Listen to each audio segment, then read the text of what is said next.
Dans l'actualité de ce jeudi 24 février, l'avenir incertain du lycée Camille Claudel et l'inquiétude des enseignants et des élèves. Ils manifestaient aujourd'hui dans les rues de Clermont. Les militaires en entraînement près d'Issoire, le groupement interarmé d'action civilo-militaire de Lyon était en plein exercice toute cette semaine avant de repartir vers les théâtres de guerre et l'art lyrique. À la rencontre des plus jeunes, le centre lyrique Clermont-Auvergne programme un spectacle dédié au jeune public. Quel avenir pour notre lycée? C'est en substance la question que se posait ce matin près de 200 manifestants dans les rues de Clermont. Un cortège parti du rectorat clermontois à destination du conseil régional à Chamalières. Personnel enseignant mais aussi élèves s'étaient rassemblés pour dénoncer le transfert annoncé par la région d'une partie des formations vers un autre lycée. Romain Duché. Tout le lycée Camille Claudel est en colère, mais symboliquement, ce sont les élèves qui prennent la tête du cortège. En 2012, les formations en aéronautique qui font la renommée du lycée Camille Claudel vont être transférées à Roger-Claustre, une volonté de la région, mais les élèves s'y opposent fermement et bruyamment. On tient à notre lycée, on veut le garder comme il est, et même mieux s'il faut. Oh, ça fait 12 ans qu'on nous dit qu'on va reconstruire le lycée, on attend. Et maintenant, ils disent qu'ils veulent démanteler le lycée pour le faire fermer. Ils ne savent même pas ce qu'ils vont en faire, ni où est-ce qu'ils vont mettre les sections. Alors on n'est pas d'accord et on veut que ça change. Car si le lycée Camille Claudel perd ses formations d'excellence en aéronautique, l'établissement pourrait être menacé de fermeture. C'est en tout cas ce que craint le syndicat FO à l'origine de la mobilisation. Au travers du transfert de ces formations, eh bien, à terme, dans les 2-3 ans qui viennent, le lycée disparaît, les professeurs sont dispersés, les élèves sont dispersés, c'est la mort du lycée, ce que nous n'acceptons pas. Si la région regroupe toutes les formations en aéronautique à Roger-Claustre, c'est par souci de cohérence. Par ailleurs, la région affirme qu'elle n'a pas la place nécessaire pour agrandir et moderniser le lycée Camille Claudel. Pour l'instant, la région n'a qu'une contrainte. Et on ne peut pas céder là-dessus parce que c'est l'avenir de l'aéronautique qui est en jeu. C'est le transfert de la section aéronautique de Camille Claudel à Roger-Claustre parce qu'on ne peut pas restructurer l'aéronautique sur Camille Claudel. C'est aussi simple que ça. Une délégation a été reçue par René Souchon sans résultat. L'avenir du lycée Camille Claudel reste en suspens, d'autant plus qu'un nouveau lycée devrait être construit à l'horizon 2015 dans les quartiers nord de Clermont. La ligne à grande vitesse au cœur de nouveaux débats. Ce vendredi, demain, se tient à la Grande Halle d'Auvergne un grand colloque autour de ce projet de LGV. Paris, Orléans, Clermont, peut-être Lyon. Nombre d'élus sont mobilisés pour peser sur le débat et obtenir une gare clermontoise ou au moins auvergnate. Qu'en pensent les Clermontois? Justement, sont-ils optimistes sur ce projet? Des éléments de réponse au micro d'Alice Chevrier et Ange-Marie Morin. J'y crois pas parce qu'on en parle depuis longtemps et que ça fait qu'en parler et puis il n'y a pas de projet vraiment, les gens ne sont pas consultés pour savoir vraiment ce qu'ils en pensent. Une fois que le TGV est à Clermont, où est-ce qu'il va aller?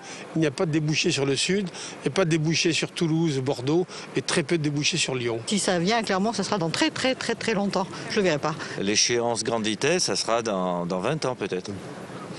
Clermont, pour moi, c'est pas une ville qui n'est pas assez grande au niveau de la population, déjà. Et je vois pas l'intérêt à ce que le TGV vienne, quoi. Les gens vous disent le TGV à Clermont, alors quand on entend dire qu'il va passer à 100 km d'ici, ou à peu près, c'est un peu de la rigolade, quoi.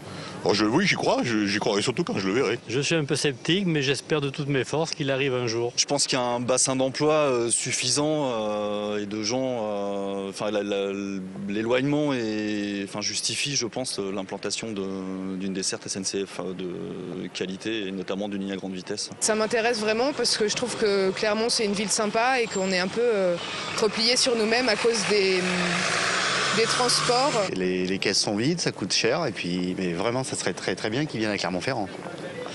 On y croit, on espère surtout. Voilà, et nous reviendrons demain sur ce colloque dans notre JT, un colloque auquel assistera notamment Brice Hortefeux. Les militaires au contact des civils, c'est l'exercice auquel se sont astreints les soldats du groupement interarmé d'action civilo-militaire autour de la ville d'Issoire. Toute cette semaine, ce groupement originaire de Lyon a multiplié les manœuvres faisant le lien entre civils et armée. Philippe Robert. Ces militaires viennent se renseigner auprès de la mairie de Champé afin d'installer un campement de 400 hommes. Ils engagent un dialogue courtois et peu à peu établissent un bon contact avec les autorités civiles. Un exercice pratique qui va leur servir lors d'opérations extérieures comme en Afghanistan.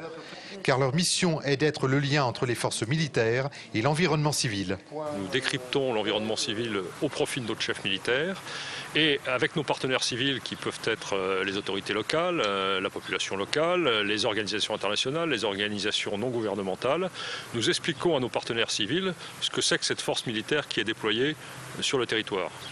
Le but, faciliter l'intégration de la force militaire au sein d'un environnement civil et pour cela, ils réalisent des projets au profit de la population. Chaque année, en Afghanistan, nous plantons 70 000 arbres fruitiers.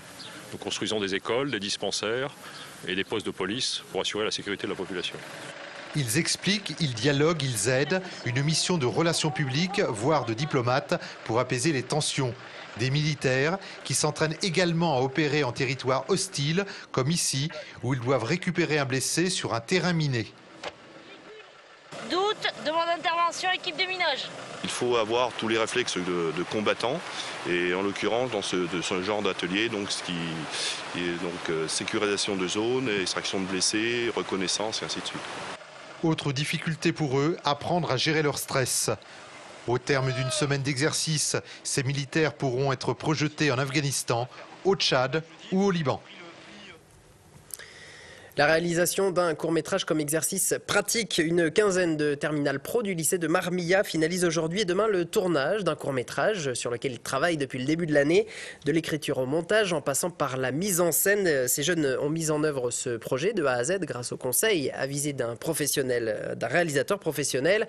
Le thème de ce court-métrage intitulé L'an demain, c'est l'écologie au fil des siècles. Et il sera d'ailleurs présenté au festival Ciné en Herbe à Montluçon. Ariane Monfray et Alice Chevrier ont assisté au tournage. Madame, le progrès, c'est bien les rasoirs électriques, tout ça, quoi. Le décor, c'est une salle de classe et on est transporté dans les années 90 au beau milieu d'un cours intitulé « En quoi le progrès a-t-il révolutionné nos vies ?» Dans ce court-métrage, les élèves s'interrogent sur des thématiques liées à l'écologie. J'avais une idée, c'était qu'on parte sur la thématique du voyage. Et ensuite, ils devaient s'approprier cette thématique et puis voir comment l'aborder. Ils ont choisi de faire un voyage dans le temps et un voyage sur les différentes notions, comment est abordé l'environnement à travers les siècles. Dans les années 70, c'est plus sur le plastique, tout ça. 90, c'est sur le progrès, les ordinateurs, voilà. Et 2080, ce sera plus la planète dégradée, donc il y aura beaucoup de détritus, tout sera aseptisé dans la classe, on portera des masques. Ces élèves de terminale ont tout fait, le scénario, le storyboard et la recherche des costumes. Pour le tournage, ils bénéficient du concours d'un réalisateur qui a pour eux des ambitions plus humaines que techniques. Qu'ils aient compris le principe de plan, qu'ils aient compris aussi par exemple le principe de raccord, pourquoi on le refait plusieurs fois, ce genre de choses. Mais on s'arrête là au niveau technique. Et un truc hyper important, c'est aussi qu'on s'amuse parce qu'en fait c'est carrément un truc de groupe. On est tous ensemble pour fédérer une classe, c'est quand même vachement chouette. Au final, ce court-métrage fera entre 7 et 8 minutes. Chaque élève en aura une copie. Et il a d'ores et déjà été inscrit pour le festival Ciné en Herbe de Montluçon qui se déroulera du 11 au 13 avril prochain. L'art lyrique, c'est aussi pour les enfants. Depuis 2 ans, le centre lyrique de Clermont-Auvergne donne rendez-vous au jeune public. L'événement a fait salle comble cet après-midi à Polydôme. 600 élèves de 8 écoles de Clermont et des environs ont assisté à cette pièce intitulée « Une demoiselle électromagnétique ». Cécile Finot. Quoi de mieux qu'une histoire qui mêle la science et la magie pour se mettre dans la poche un public âgé de 8 à 12 ans. Le Centre Lyrique a choisi une demoiselle électromagnétique qui rassemble 2 opérettes d'Offenbach pour conquérir ses jeunes spectateurs. Une proposition adaptée qui n'en est pas moins exigeante. Ce sont des spectacles en général assez légers, où l'histoire est facile à comprendre, où les relations sont assez directes, avec des costumes souvent assez colorés et des décors assez légers. Bon, mais avec de la voix, avec du texte, pour qu'ils aient en direct, sans micro, le son, l'opéra, tel qu'il est donné aussi pour les adultes. Le Centre Lyrique poursuit donc son travail de médiation auprès de tous les publics et trouve un écho favorable parmi les enseignants. C'est une vraie découverte parce que l'art lyrique pour les enfants, c'est un monde complètement inconnu. Peu de parents emmènent les enfants. Moi-même, je dois dire, je suis maman et j'emmène pas mon fils. Donc c'est à l'école de jouer ce rôle-là. Je trouve ça épatant. Les élèves ont bien sûr préparé leur venue au spectacle. Dans sa classe de CE1 à l'école Aristide Briand, cette enseignante avait travaillé sur la flûte enchantée. Elle a parlé des personnages, des décors ou des costumes et surtout montré que l'on peut raconter une histoire en chantant. J'aime bien comment ils chantent, j'aime bien comment elle est la voix. Et en quelques minutes seulement, les artistes ont capté l'attention de leur jeune auditoire, déclenchant les rires et les applaudissements. Voilà, c'est la fin de cette édition. Merci de votre attention. Dans un instant, nous parlerons d'amiante avec l'invité de la rédaction. Mais avant cela, voici la météo. Toute l'actu locale est aussi en ligne. Retrouvez votre JT sur clermontpremière.com.